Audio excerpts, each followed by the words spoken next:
అంటే ఎంత అవినీతి జరిగిందో మనం ఒక అంచనాకు రావచ్చు అని చెప్పేసి. అటు సిరిసిల్లలో సందీప్ కుమార్ జా అనే కలెక్టర్ ఉన్నప్పుడు దాదాపు 200-300 ఎకరాల ప్రభుత్వ భూమిని రికవరీ చేశాడు. ఏది అక్రమార్కుల దగ్గర బీఆర్ఎస్ పార్టీకి సంబంధించిన మాజీ సర్పంచులు, ఎంపీటీసీలు, జెడ్పీటీసీలు, హూఎవర్ వాళ్ళంతా వాళ్ళ లీడర్లంతా భయపడి కొన్ని క్రిమినల్ కేసులు చేసేసరికి భయపడిపోయి భూమిని ఇచ్చి సరెండర్ చేశారు. సారీ మేము తెలియక చేసుకున్నాం మీ ప్రభుత్వ భూమిని రిజిస్ట్రేషన్ తీసుకోరి ప్రభుత్వానికి అని చెప్పారు. ఆ అసెంబ్లీ కలెక్టర్ నాటి నుంచి ట్రాన్స్ఫర్ చేయించారు అన్ని పార్టీలు కలిపి. అట్లా సిరిసిల్ల ఒకటే కాదు సిద్దిపేటలో కూడా 100 ఎకరాల ప్రభుత్వ భూమి అన్యాక్రాంతం అయిపోయింది. రికార్డులు మాయం చేశారు, ఇష్టం వచ్చినట్టుగా అవినీతికి పాల్పడ్డారని చెప్పేసి చాలా సార్లు మొత్తుకుంటూ వస్తూనే ఉన్నాం. ఎట్టకేలకు రాష్ట్ర ప్రభుత్వం కూడా ఈ సిద్దిపేట సిరిసిల్ల మీదనే ఫోకస్ పెట్టి ఈ రెండింటిని పైలట్ ప్రాజెక్ట్ తీసుకొని ఫోరెన్సిక్ ఆడిట్ అయితే చేసింది. అయితే దీంట్లో భయంకరమైన నిజాలు బయటపడ్డాయి. సిరిసిల్ల సిద్దిపేటకు సంబంధించి ఫోరెన్సిక్ ఆడిట్ లో ఈ విషయాలన్నీ బయటపడ్డాయి. ఫింగర్ ప్రింట్స్ దొరకకుండా, లాగ్స్ లేకుండా, ఐపీ అడ్రస్ లేదు దొరకకుండా అన్ని డిలీట్ చేసిరట ఎప్పటికప్పుడు.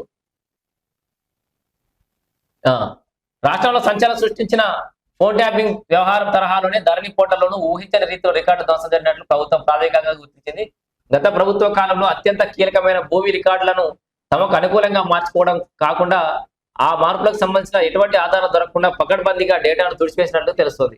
ఫోన్ ట్యాపింగ్ కేసులో సిబ్బంది ఎలాగైతే సాక్ష్యాలు ధ్వంసం చేశారో ఇక్కడ కూడా సాఫ్ట్వేర్ సాయంతో డిజిటల్ ఫుట్ ప్రింట్స్ లేకుండా జాగ్రత్తలు పడ్డారు. ఎవరు లాగిన్ అయ్యారు, ఏ సమయంలో మార్పులు చేసిరు, ఐపీ అడ్రస్ ఏంది అనేది కనీసం సమాచారం దొరకకుండా సర్వర్లలో మార్పులు చేసినట్లు ఫోరెన్సిక్ నివేదికలు స్పష్టం చేస్తున్నాయి.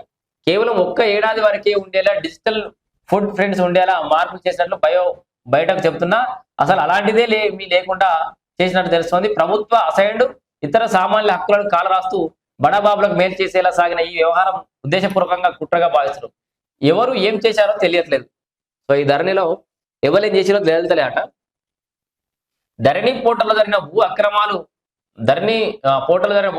జరిగినట్లు భావించిన ప్రభుత్వం వాటిని వెలికి తీసేందుకు ప్రభుత్వం పైలట్ ప్రాజెక్ట్ గా సిద్దిపేట, రాజన్న సిరిసిల్ల జిల్లాలో ఫోరెన్సిక్ ఆడిట్ నిర్వహించింది. కాగా ఈ తనిఖీల్లో విస్తుపోయే నిజాలు అయితే బయటకు వచ్చినాయి.